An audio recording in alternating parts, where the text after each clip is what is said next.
Today the story is going to come out of Ellicott City, Maryland, a place that I've been several times as a kid. I haven't been recently, though I do plan on going back soon, though I have been to the location that I'm going to be talking about today, where the urban legend is associated with.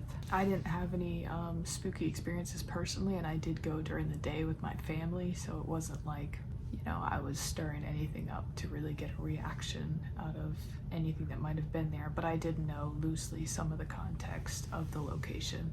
But as well as the Hell House, there's also the urban legend of the Demon Truck, the Peeping Tom, which apparently is the most well-known, and I will definitely be looking into that most likely the next time I make a video.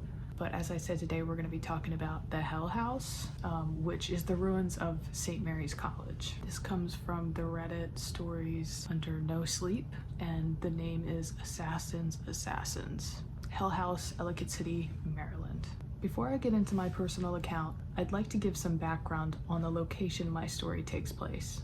On a ridge overlooking the Patapsco River and adjacent to the Ilchester paper mill sits the ruins of St. Mary's College, the former religious school which opened in the 1890s. Prepared hundreds of young men for the seminary until it eventually moved to a nearby facility in the 1950s.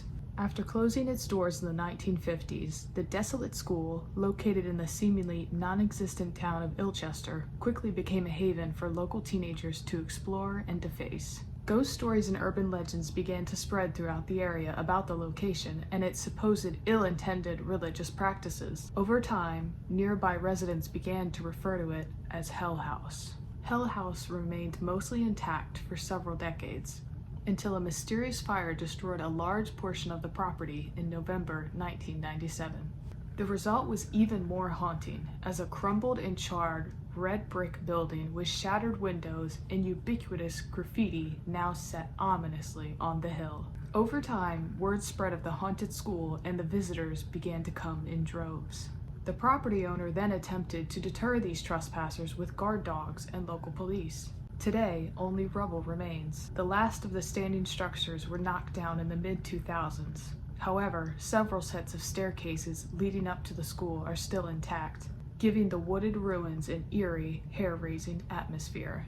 There are a lot of urban myths also surrounding the property, including one where a priest murdered some students in some kind of sacrilegious ritual, afterwards killing himself. I had actually heard that story.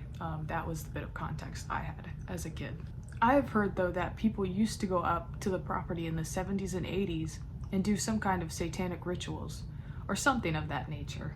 Now that we have the background of the story out of the way, this is what happened to me. I was about 18 or 19 years old. Some friends of mine had been talking about this legitimately haunted house in the area. It was affectionately named Hell House. I remember hearing all the stories associated with the property. A crazy old caretaker who would shoot trespassers with rubber bullets, a pack of guard dogs who were placed there to protect the property, and urban legends about a priest killing some students. The more I heard about Hell House, the more curious I became. After all, whether or not these rumors were true, there had to be something about this property that would warrant these kind of rumors to spawn. Eventually, a few friends and I worked up the courage to go check the place out. The only problem was that we had no idea where the place was. We walked Main Street, asking people if they knew how to get there. Many people shrugged and kept on walking until we met someone who had the entire scoop on the place.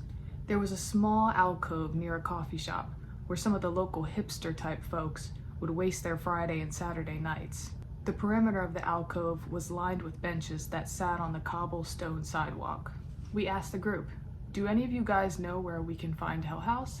From the dimly lit hangout area, a robust bearded fellow with a cowboyish looking hat steps out.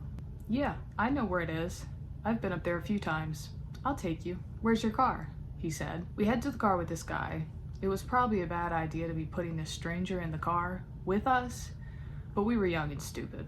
On the way through the back roads, he was telling us about how he had gone up and made friends with the crazy old caretaker, who used to guard the grounds, and took him around the property, showing him all the different dilapidated buildings and giving him some crazy history on the place.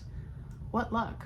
We had hit the jackpot, finding someone who was given the grand tour by old Mr. Crazy himself.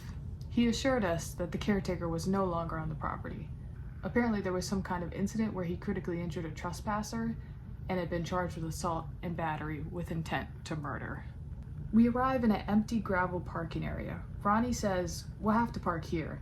If we park any closer, it'll be a dead giveaway that people are up there and the cops will most likely show up." We start our trek to the grounds, approaching the ominous staircase that leads to the top of a very steep hill. I feel a mixture of excitement and fear. Reaching the top of the staircase where several buildings stand, dilapidated and falling apart, the feeling became heightened. Ronnie takes us to the property, showing us each structure that stood. Main building, which had been halfway burnt down a few years beforehand. Across from there was what I can only imagine was the operations shop, with a garage in the lower level of it, which had a rusted out old car sitting in it. The greenhouse, with nearly every piece of glass busted out, and my personal favorite, the pool in the shower house. The pool had about a foot of green, scummy, stagnant water that sat at the bottom of it, and the showers just left you with a feeling of loneliness and desolation upon entry. After a tour of the place, we left without incident, but that was not where this story ends.